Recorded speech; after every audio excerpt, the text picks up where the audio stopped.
Hello friends, welcome in my YouTube channel gun point पे knowledge. तो guys, आज हम देखने वाले हैं टाइप्स ऑफ जॉइंट अकाउंट। तो कितने तरीके के जॉइंट अकाउंट होते हैं वो देखेंगे, और कौन कौन से अकाउंट्स हम पढ़ने वाले हैं तो वो देख लेते हैं एक बार। तो गाइस, कुछ ये अकाउंट है जिसके बारे में हम पढ़ने वाले हैं, तो आइए स्टार्ट करते हैं बिना देरी के। What is joint account? Joint account क्या है? तो जॉइंट अकाउंट क्या है? जब दो या दो से ज़्यादा बंदे मिलके किसी बैंक अकाउंट को खोलते हैं और उसको ऑपरेट करते हैं तो उसको बोलते हैं हम जॉइंट अकाउंट। ठीक है। और ये नॉर्मली कौन यूज़ करते हैं? जैसे कोई रिलेटिव्स हो गए वो जॉइंट अकाउंट का यूज़ करते हैं, या कोई कपल्स हो गए वो लोग यूज़ करते हैं, या बिजनेस पार्टनर्स हो गए उन लोगों को ज़रूरत पड़ती है, या वो पर्सन जो एक दूसरे के ऊपर पूरी तरीके से ट्रस्ट करते हैं, विश्वास करते हैं। ओके, तो इसको एक बार डेफिनेशंस में पढ़ लेते हैं। Joint account is a bank account shared between two or more individuals. Joint account are mostly like to be used by relatives, couples or business partners who have a level of trust with each other. ठीक है, उन लोगों के पास मतलब एक दूसरे के ऊपर पूरा ट्रस्ट करते हैं। तो अब इसके टाइप्स कौन कौन से होते हैं? इसके टाइप 5-6 तरीके के होते हैं, तो एक बार पढ़ लेते हैं। जैसे कि आइदर और सर्वाइवर, जॉइंटली और सर्वाइवर, फॉर्मर और सर्वाइवर, लेटरल और सर्वाइवर, एनीवन और सर्वाइवर। तो ये हैं कुछ टाइप्स। तो इसको एक एक करके पढ़ लेते हैं, अच्छे से समझ आ जाएगा जिससे हमें। तो सबसे पहले है आइदर और सर्वाइवर। तो आइदर और सर्वाइवर में क्या होता है? जब कोई जॉइंट अकाउंट खोलता है आइदर और सर्वाइवर मोड में, तब क्या होता है? तब वो दोनों ही पर्सन एक्सेस भी कर सकते हैं और मैनेज भी कर सकते हैं उस अकाउंट को। ओके, मतलब वो एक ही टाइम पे, ये नहीं है उसको किसी की एक दूसरे की परमिशन की ज़रूरत नहीं होती, वो दोनों ही एक्सेस और मैनेज कर सकते हैं अकाउंट को।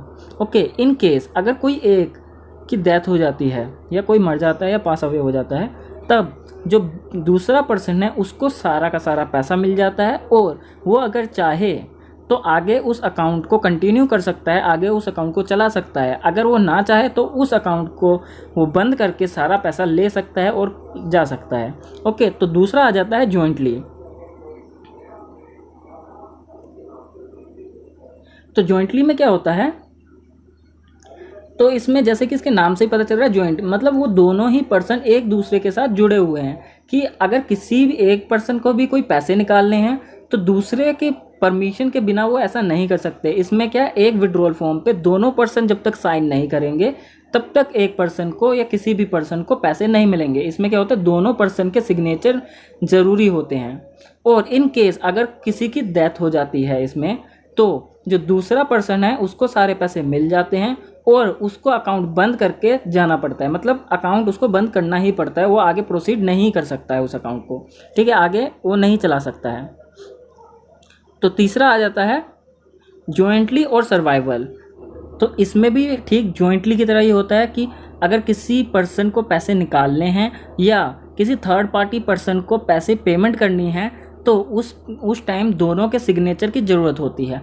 बट इसमें डिफरेंस क्या है? अगर इन केस किसी की डेथ हो जाती है तो इसमें आगे वो फर्दर आगे अकाउंट को ओपन करके रख सकता है, वो आगे इस अकाउंट को ऑपरेट कर सकता है, और या वो चाहे तो अपने सारे के सारे पैसे निकाल के वो ले जा सकता है। तो इसमें एक चॉइस आ जाती है कि आप अकाउंट ऑपरेट भी कर सकते हो आगे और नहीं भी कर सकते। लेकिन जो जॉइंटली में था उसमें आप ऑपरेट नहीं कर सकते।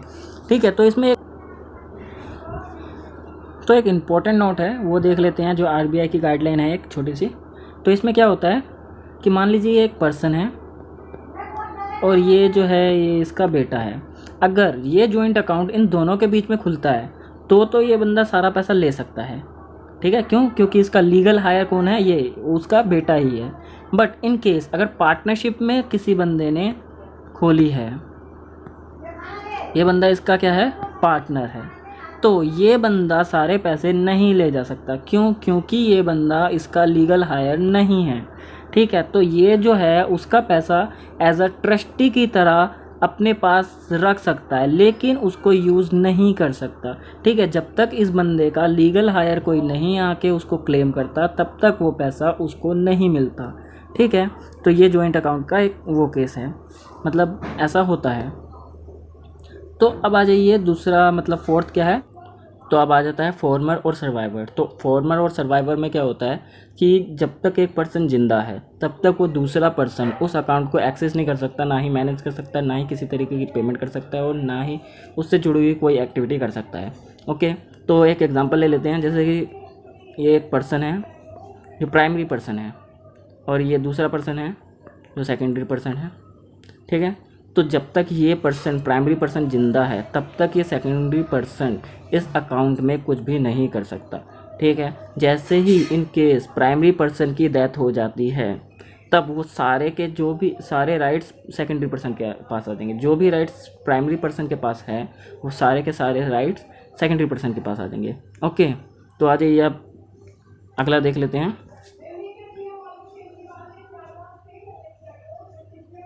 तो लेटर और सर्वाइवर, तो इसमें क्या होता है, इसमें ठीक उसी की तरह होता है फॉर्मर और सर्वाइवर की तरह। इसमें बस एक छोटी सी चीज़ क्या होती है, जो सेकेंडरी पर्सन है उसके पास राइट होते हैं और सेकेंडरी पर्सन की डेथ के बाद प्राइमरी पर्सन के पास वो चीज़ें आ जाती है। इसमें भी एक एग्जांपल ले लेते हैं। जैसे कि मान लीजिए प्राइमरी पर्सन है और ये सेकेंडरी पर्सन है। तो इसमें क्या होता है, अभी जो राइट हैं वो पहले सेकेंडरी पर्सन के पास है। अभी ये बंदा कोई भी पैसे निकाल सकता है, पेमेंट कर सकता है और बाकी उससे जुड़े हुए राइट्स हैं। लेकिन जैसे ही इसकी डेथ होती है तो क्या होगा, इस प्राइमरी पर्सन के पास वो सारे राइट्स आ जाएंगे, ठीक है। और ऊपर क्या था, इसका उल्टा था, प्राइमरी पर्सन के पास पहले राइट थे और फिर सेकेंडरी पर्सन के पास बाद में राइट गए। ओके, तो अब आ जाता है जो एक से ज़्यादा पर्सन जो अकाउंट खुलवाते हैं वो कौन सा होता है।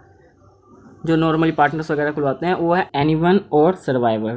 तो एनीवन और सर्वाइवर में क्या होता है, ये ठीक आइदर और सर्वाइवर की तरह होता है कि कोई भी पर्सन आराम से अपने अकाउंट को एक्सेस कर सकता था। एक दूसरे के सिग्नेचर की ज़रूरत नहीं थी किसी भी पैसे को निकालने के लिए, किसी भी पेमेंट को करने के लिए। ठीक इसमें भी वैसे ही होता है कि इसमें बस क्या है, एक डिफरेंस क्या है कि इसमें 2 पर्सन से ज़्यादा लोग होते हैं। ओके, मतलब उसमें 2 ही होते थे, इसमें 3 हो सकते हैं, 4 हो सकते हैं, फैमिली होती है, पार्टनर्स होते हैं, तो जितने भी हो सकते हैं। ओके,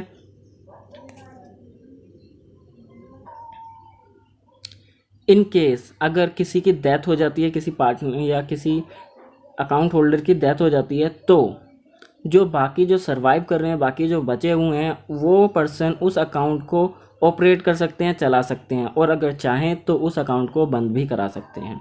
तो गाइस इसमें इतना ही है। तो आई होप आपको वीडियो अच्छी लगी होगी। अगर अच्छी लगी है तो लाइक एंड सब्सक्राइब कर दें and thank you for watching. Tata.